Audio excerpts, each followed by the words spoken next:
سوال نمبر 51، قرآن پاک گر جائے تو اس کا شرعی حکم کیا ہے؟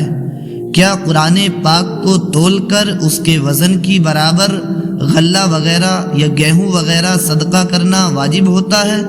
جواب: قرآن مجید کو جان بوجھ کر گرا دینا یا پھینکنا قرآن کی توہین و تحقیر ہے اور ایسا کرنے والا کافر ہے، اور اگر غلطی سے گر جائے تو حرج نہیں۔ کچھ لوگ اس کو تول کر برابر وزن کا آٹا چاول خیرات کرتے ہیں اور اس خیرات کو اس کا کفارہ خیال کرتے ہیں، یہ ان کی غلط فہمی ہے۔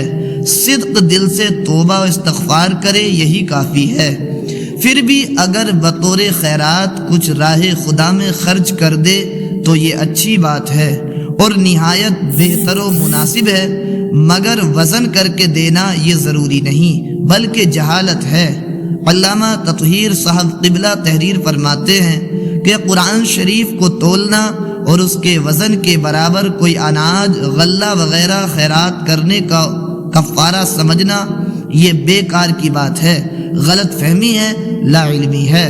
قرآن و حدیث اور فقہ کی کتابوں میں کہیں ایسا نہیں آیا ہے۔ ہاں، صدقہ و خیرات ایک عمدہ کام ہے، لہٰذا جو کچھ آپ سے ہو سکے تھوڑا یا زیادہ راہ خدا میں خرچ کر دے، ثواب ملے گا، اور نہیں کیا تب بھی گناہ و عذاب نہیں ہوگا۔ واللہ تعالی عالم بالصواب۔